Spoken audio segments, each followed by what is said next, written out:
और जो लोग तेजस्वी दिखते हैं, तेजस्वी दिखने के बाद भी वो क्रूर निकल जाते हैं। चिड़िया कितनी छोटी सी प्यारी सी लगती है, कितने अच्छे गाने चलते हैं, ओरी चिड़ैया नन्ही सी चिड़िया अंगना में फिर आ जा रे। भाई चिड़िया दिन भर कीड़ा मकोड़े खाती रहती है। प्रसिद्धि तो है तुम्हारी कोमलता के नाम पर, लेकिन तुम क्रूर हो। भाव में कहां कहां माथा टेका होगा, मेहनत करी होगी, कितना पुरुषार्थ किया होगा, तब जैन कुल मिला। अब जैन कुल के बाद बस कोशिश करिएगा निगोद की पर्याय ना मिले। अगर निगोद की पर्याय मिल गई, महाराज काय को मिलेगी? आचार्य एक ही चीज कहते हैं, मनुष्य पर्याय में आने के बाद, धन संपन्न होने के बाद, बहवारंभ परिग्रहतम नार कश्यायुषा, आरंभ बहुत करता है, परिग्रह चारों तरफ से आ तो रहा है लेकिन कहीं जा नहीं रहा है। जाएगा, परिग्रह तो यही छूट जाएगा, लेकिन वो इंसान नरक में जरूर जाएगा। और मरते वक्त जो संक्लेश करेगा तो निगोद में भी जाएगा। ये जैनों के सिद्धांत है पुनर्जन्म के। आप चूंकि पुनर्जन्म मानते हैं, आप मानते हैं कि नहीं मानते? मानते हैं ना? पुनर्जन्म तो मानते हो कि नहीं? किसी भाव की बस दिख रही है, किसी भाव में खा लो पी लो खुश हो लो, eat drink and merry. Charvaka मत कहता है पीत्वा पीत्वा पुनः पीत्वा यावत पतति भूतले, पुनरुत्थाय वै पीत्वा पुनर्जन्म न विद्यते। चार्वाक कहता है, क्या कहता है? जो पुनर्जन्म नहीं मानते उनकी धारणा है पीत्वा पीत्वा पुनः पीत्वा। क्या पियो? क्या पियो? दूध? दूध नहीं, वही मदिरा, दारू। पीत्वा पीत्वा पुनः पीत्वा। कितनी पियो?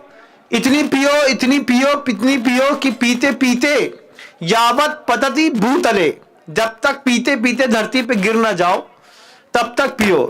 फिर क्या करो? पुनरुत्थाय, फिर खड़े हो, वै पीत्वा, फिर पियो, पुनर्जन्म न विद्यते, क्योंकि कभी पुनर्जन्म नहीं होता। जिनकी ऐसी धारणा होती है कि पुनर्जन्म नहीं होता, वो जिंदगी भर दूसरों को धोखा देते हैं, चोरी करते हैं, हिंसा करते हैं, व्यभिचार करते हैं, पाप करते हैं, सबका लेकर के भाग जाते हैं, मर जाते हैं। लेकिन मर करके भी जो नहीं मानते हैं उनका भी तो पुनर्जन्म होता है ना। दुनिया में ये जितने रोड पे भीख मांगने वाले दिखते हैं ना, कभी देखा है? काला कोट पहने रहेंगे, दाढ़ी बाल बड़े रहेंगे, वहीं पे सो रहे हैं, मैला कुचैला पहन रहे हैं। ये सब पूर्व भाव में बड़े बड़े सेठ थे। क्या थे? आगम ग्रंथ कहता है इस बात को। ये सब बड़े बड़े सेठ थे, बड़ी बड़ी सिद्धियां थी, अच्छा पुण्य था, अच्छी प्रसिद्धियां थी, सब कुछ अच्छा था। और धीरे से इतनी कसाई का परिणाम था, चक्रवर्ती भी क्यों ना हो, परिग्रह साथ में रख के वो नरक ही गया है। जिस चक्रवर्ती ने परिग्रह छोड़ा है वो स्वर्ग भी गए हैं और मोक्ष भी गए हैं, और चक्रवर्ती ने परिग्रह साथ में लिया है तो वो नरक ही गया है। रोड में कोई भी भिखारी दिखे उसको देखना और एक ही बात सोचना कि पूर्व भाव में सेठ था, बहुत आराम, बहुत परिग्रह के कारण ऐसा कर्म बांधा कि आज जिंदा है, वो भी भिखारी बनकर के जी रहा है। ये जिस दिन सोच में आ जाएगा, पुनर्जन्म दिमाग में बैठ जाएगा, तो ये मंदिर, ये भगवान, ये पूजा, ये गुरु, ये माला, ये जप, ये सारी चीजें बहुत अच्छी लगने लगेंगी। और जिनकी धारणाओं में पुनर्जन्म नहीं है, अकाट पैसे वाले होने के बावजूद अपने को क्या करना, अपने को क्या मतलब, चलो अपना घर देखो, अपना घर मत देखो, अपने अंदर का घर देखो। 100 पाप प्रकृतियां काम कर रही हैं, अंगोपांग नाम कर्म का उदय कैसा चल रहा है, टेढ़ा मेढ़ा, चढ़ मेरी गाड़ी टम्मक टू। एक पैर सिर्फ 2 इंच छोटा है महाराज, 2 इंच पैर एक छोटा हो जाए तो धरती पर कौन सा पैर रखोगे, ये वाला कि ये वाला? और ये वाला पैर रखोगे, ये नहीं रखोगे तो कैसे चलोगे? और ये चलोगे तो कैसे होगा? है ना टम्मक टू? बोलो, घर के अंदर दादी होती होगी, है ना? बिल्कुल, चल मेरी दादी टम्मक टू। क्या है? अंगोपांग नाम कर्म के उदय में कुछ अच्छा नहीं मिला, एक हाथ छोटा मिल गया, भाग मनाओ जैन कुल मिल गया, आंखें एक फूटी मिल गई, उसके बाद भी भाग मनाओ कि जैन कुल मिल गया, पुण्य वाला परिवार मिल गया, भगवान मिल गए, उसका उपयोग कर लो। टूटी आंख का, टूटे हाथ का, टूटी आंत का, आंट भी टूटी मिलती है। अच्छा साफ सुथरा चमकती हुई औदारिक देह है, लौकी के अलावा कुछ पचता नहीं है। थोड़ा भी खा लो तो पेट में मचता है और फिर बार बार जाकर के साफ सुथरा करना पड़ता है। शरीर है महाराज, परेशान हो गए। कहाँ ऐसा कुछ होता नहीं है क्या? जाकर के हॉस्पिटल देख करके आइएगा एक बार।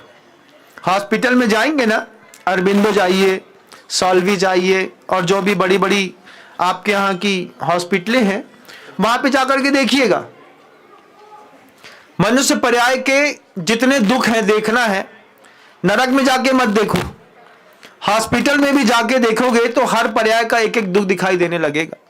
फिर समझ में आएगा पाप कोई चीज होती है, पुण्य कोई चीज होती है, पुनर्जन्म कोई चीज होती है, अशुभ प्रकृतियां कोई चीज होती है, पाप प्रकृतियों के उदय कोई चीज होती हैं। जिनको थैलेसीमिया का रोग हो जाता है, जिनके शरीर पे ब्लड नहीं बनता, उनका भी संघात संस्थान सैनन नाम कर्म में अशुभ का उदय चल रहा रहता है। संघात नाम कर्म का जब उदय चलता है तब तो बहुत अच्छा है कि शरीर का रक्त शरीर के अंदर है, कितनी स्पीड में दौड़ रहा है, शरीर में अंदर है।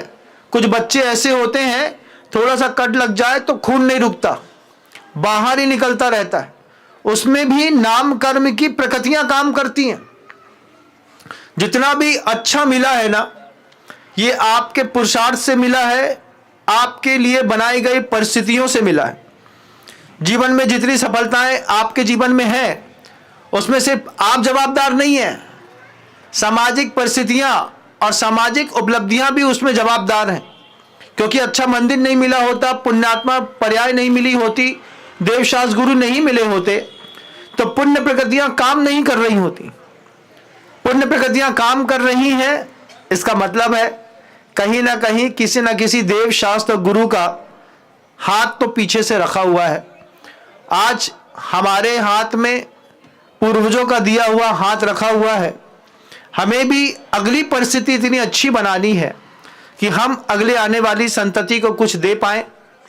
सिलिकॉन सिटी आज मैं पहला दिन आया हूं और पहले दिन में ही 9 परिवारों ने एक जिनबिंब रखने का सौभाग्य प्राप्त किया है। जय हिंद। अगर आपको मेरी वीडियो अच्छी लगती है तो प्लीज़ मेरे चैनल को लाइक करें, शेयर करें और सब्सक्राइब करें। Thank you.